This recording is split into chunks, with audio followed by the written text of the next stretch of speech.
Today we're going to be checking out Pete Davidson. If you're new to this channel, my name is Max. I'm a communication skills coach. What I do on this channel is I look at all different types of people's communication skills and I give you my thoughts. This will be my first time really checking him out in any sort of depth. The big mystery with this dude is how does he get all these girls? So I look forward to diving into this. I didn't know I was auditioning. I got very lucky and I got a small part in Trainwreck thanks to Amy Schumer, who's hosting this week. There you go, the great Amy Schumer. I can't wait. Oh, cool. I always wanted to set up a clap. Yeah. I never did this before. This is very nice. Like everything with Pete Davidson is self-deprecation. The guy does not put himself up on a pedestal at all. I got very lucky and I got a small part. Right off the bat, like not giving himself any props for getting into the SNL cast, like that's a huge accomplishment. But there's a charm to it because there's just no arrogance around him. We don't like arrogance, and this is like the opposite of that. He was like, hey buddy, I recommended you to Lauren, so you got an audition next week.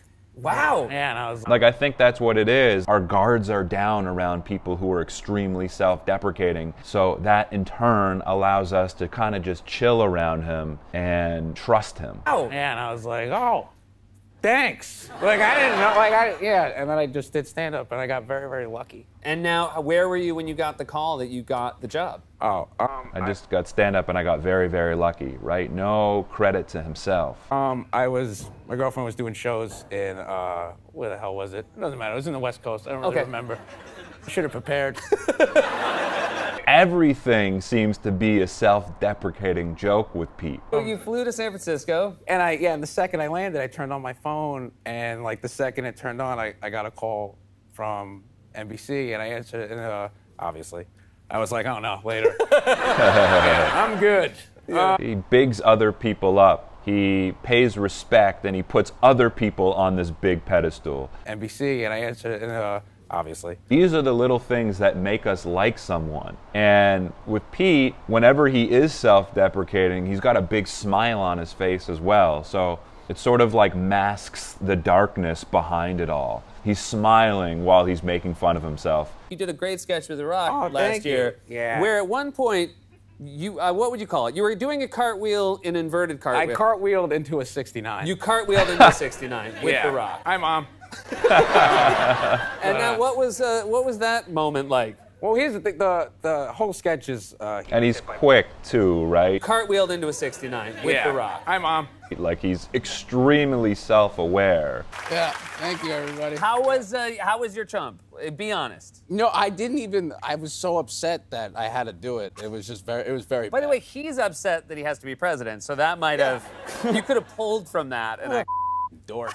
Yeah, it's interesting with Pete because you kind of question his level of self-esteem. Like, does this guy feel good about himself? I don't know if he does, considering the amount of self-deprecation that he puts himself through. It was just very, it was very By the way, But he certainly does give off an air of confidence. He knows that he's really good at this certain thing. He has a real skill when it comes to making fun of other things, making fun of himself. Like, I think that's sort of his mask in a way. And I wonder if that's like a big part of how he sort of copes with everything. But on top of that, if it's his way of sort of deflecting from getting real. There he is right there. Kind of look alike. And you look, I will say, like you look more like when you're not right next to each other. I look like him on crack. Like, that's really what I look like.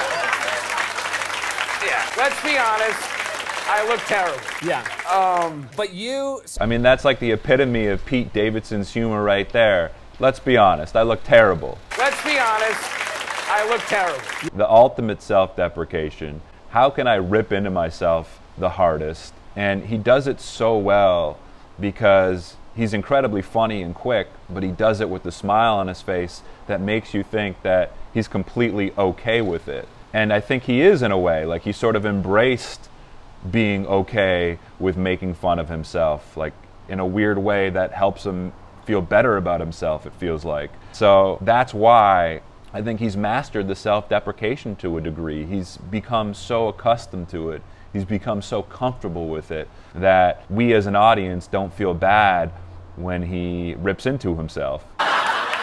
Oh yeah. By the way, foul tip. I was very happy with that. No, they didn't tell anybody, and they didn't. So when I went to stretch with them, I was trying to be funny, and nobody knew. Like nobody cared.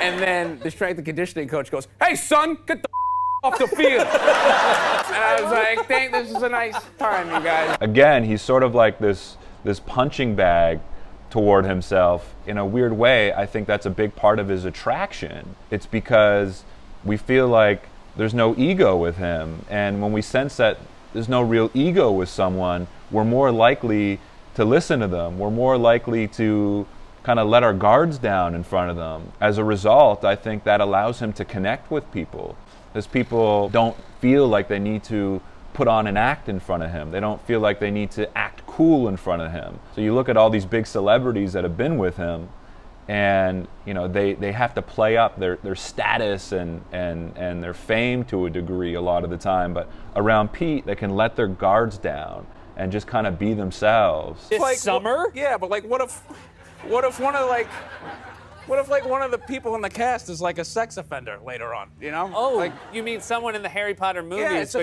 there's a huge cast. So Yeah. like, if someone comes out as like a sex offender, I'm like screwed. Are you talking about all the people in the 80s who got Bill Cosby tattoos? Yeah. Yeah. There's someone out there. But notice, like, although he does come across as a guy who might not love himself, I look terrible. he's looking at Seth directly. He's not breaking eye contact with him. He's quite confident when he tells a story. He projects his voice in a way that gives off a certain amount of confidence. The strength and conditioning coach goes, "Hey son, get the off the field." It doesn't ever seem like he's really shying away from the spotlight. When he speaks, it's like, okay, this guy's clearly okay with the attention on him. So there's this weird juxtaposition with Pete Davidson where he's this guy who if you listen to his words, you might think that he really has this sort of low confidence. But by the way he projects his voice and tells a story and initiates the conversation a lot of the time, that's given the impression of a lot of confidence. So he sends mixed signals, I think, in terms of his confidence to the audience. But ultimately, I think this adds to his appeal. Because he's okay with being in the spotlight, mixed with his self-deprecation, I think that's sort of the key ingredient here. It's like there's this mystery. No, I honestly never thought that I would get an opportunity to act, and I love it a lot.